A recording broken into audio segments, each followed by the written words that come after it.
Last season, Chelsea finished 10th. 10th, for a club that spent more money on transfers over the last 3 years than almost anyone else in world football. That gap between what they've spent and what they've actually got to show for it is exactly why Chelsea went out and hired a manager with a real trophy-winning track record this time, instead of another promising up-and-comer still figuring things out. And based on what's happened at Stamford Bridge over the last 6 weeks, that one decision might already be the most dangerous thing any Premier League club has done all summer. Welcome to Football Detailing, and let's get started. The man in question is Xabi Alonso, appointed Chelsea manager back in May on a 4-year deal. If you only really know him as a great midfielder rather than a coach, here's the quick version of why Chelsea moved so decisively to get him. At Bayer Leverkusen, he inherited a club sitting second from bottom of the Bundesliga, and within 2 seasons, turned them into champions of Germany, going an entire campaign unbeaten and setting a new European record of 51 matches without defeat across all competitions, on the way to a domestic double. That's not a hot streak. That's one of the most complete single-season achievements in modern European football. Now, it's worth being honest about what happened right after that, because it's the part most highlight reels conveniently skip. Real Madrid finally got their man in the summer of 2025, with real fanfare at the Bernabeu. It didn't go well. His first real test, a Club World Cup semi-final, ended in a 4-0 hammering by Paris Saint-Germain.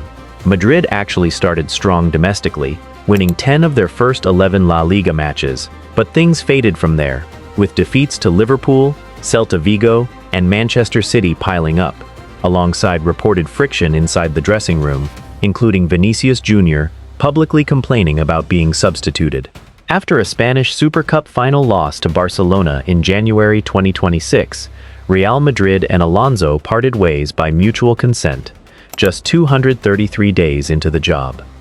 That's a genuinely rough chapter for a manager, still widely regarded as one of the best young coaches in the world. And it's exactly why the excitement around his Chelsea appointment comes with a small asterisk attached. The Leverkusen version of Alonso built something remarkable over 2 full seasons of patient work. The Real Madrid version lasted 7 months in a pressure cooker environment that arguably suits almost nobody. Chelsea are betting the Leverkusen version, given time and the right players, is the real one. Tactically, here's what actually makes him difficult to prepare for, whichever version shows up. In Spain, he leaned on variations of a 4-3-3.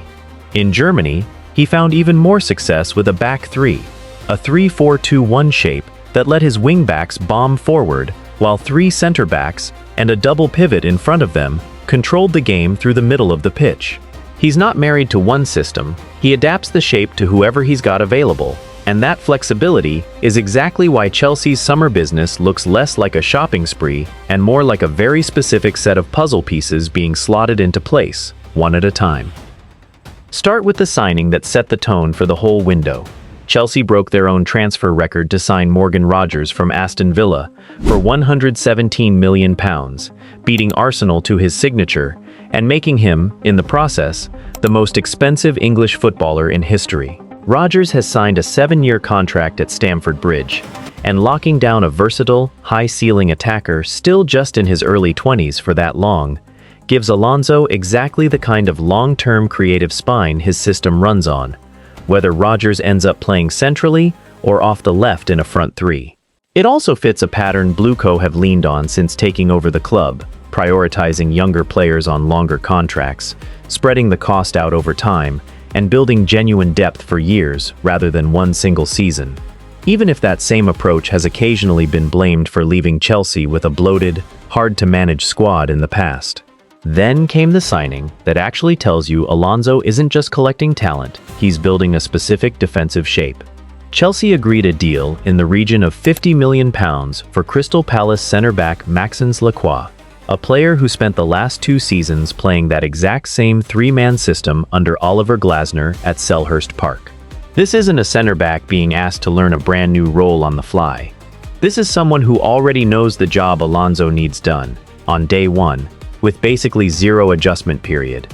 Reports suggest he could slot straight in alongside Levi Colwill and either Trevoh Chalobah or Wesley Fofana. which tells you Alonso is genuinely leaning toward the same back three shape that made him an unbeaten champion in Germany.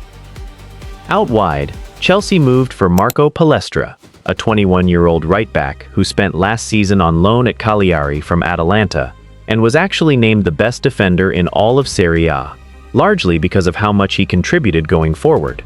In a back three system, that role stops being a conventional fullback and turns into a wingback expected to provide real width and end product, and Palestra's whole profile fits that job description almost perfectly. It's worth mentioning the pipeline Chelsea have quietly been building through their multi-club relationship with Strasbourg too, a link that's already delivered centre-back Mamadou Sarr and is expected to bring forward Emmanuel Emega and Sporting winger Giovanni Quenda as well, arrivals that were being lined up more than a year in advance rather than scrambled together in a single window. That's a genuinely unusual edge in this league. Most clubs are reacting to whoever happens to become available each summer. Chelsea, through Strasbourg, have basically been able to develop and monitor talent inside their own ecosystem for a full year before ever bringing them to Stamford Bridge. Not everything's gone Chelsea's way this summer either, and it's worth saying that plainly, rather than pretending every single move has landed. Chelsea pushed for a reunion with Granit Xhaka, hoping to bring the experienced midfielder in from Sunderland to work under Alonso again after their time together at Leverkusen, but the two clubs just couldn't agree a fee, and Chelsea have since stepped back from the deal entirely. That's a real miss, and a reminder that even with genuine spending power behind them, Chelsea can't simply force through every deal they want, personal history with the manager or not. There's still work being done elsewhere too. Chelsea have held talks over Rayo Vallecano's Pep Chavarria to strengthen the left-back spot, and the goalkeeping situation remains a genuine open question. With Robert Sanchez facing real competition, Philip Jorgensen reportedly unsettled and possibly eyeing an exit, and Mike Penders, who spent last season on loan at Strasbourg, pushing to be considered for a proper role between the posts. Chelsea have also been pretty openly underwhelmed by the wingers they brought in last summer, so further reinforcement out wide before the window shuts at the start of September wouldn't be a surprise. On top of that, fringe defenders like Tosin Adarabioyo, Benoit Badiashile, and Axel Disasi, the latter potentially even heading to Palace as makeweight in the Lacroix deal, all look like squad members Alonso just doesn't see a long-term future for. One more detail is worth pulling out here, because it shows how much control Chelsea have actually handed Alonso to build this his way. Unlike previous appointments under the club's current ownership, he arrived with the title of manager rather than head coach, a structural distinction that gives him considerably more say over football operations and recruitment than his immediate predecessors ever got. He's already used that influence. After a 2025-26 campaign, in which Chelsea were statistically outrun by nearly every rival in the league, Alonso brought in a specialist fitness coach, Ismael Caminforte Lopez, and made physical conditioning the explicit centerpiece of pre-season at Cobham. And right at the heart of the whole project sits Cole Palmer, a player who endured a genuinely miserable, injury-hit 2025-26 season, battling a persistent groin problem for months. Alonso hasn't been shy about what role Palmer plays in all this. He's special, he said, and if he's enjoying himself and in a good mood and spirit, he can be a key player for us. Palmer finished second in the squad's preseason bleep test, a small but genuinely encouraging sign. He's put last season's fitness issues behind him, and reports out of Cobham suggest Alonso is already building specific tactical responsibilities around him. For a manager whose entire Leverkusen success was built on getting the most out of a settled, trusted core, having his most talented attacker fit, motivated, and built into the system from day one might end up mattering more than any single transfer. Every club chasing a top-4 finish next season now has to prepare for a Chelsea side that finished 10th just months ago, but that's rebuilding under a manager who's already delivered an unbeaten league title somewhere else, with transfer business that looks less like panic spending and more like a long-term project finally being carried out with real intent.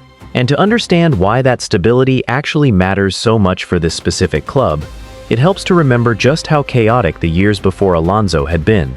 Since Roman Abramovich sold Chelsea in 2022, the club's gone through Graham Potter, Mauricio Pochettino, Enzo Maresca, and a brief spell under Liam Rosenior, 4 permanent appointments in barely 3 years, each one arriving with a different philosophy and a different idea of which of the club's many signings actually deserved a role. Maresca himself had real money behind him and still couldn't turn a talented, expensively assembled squad into anything better than 10th. Alonso's now the 5th man asked to solve that exact puzzle, and the difference this time looks like it's that Chelsea have actually let their recruitment follow his specific system, rather than handing him a squad built for someone else's philosophy and just hoping it works out. That's the real problem here. It's not just one record signing, and it's not just one tactical wrinkle.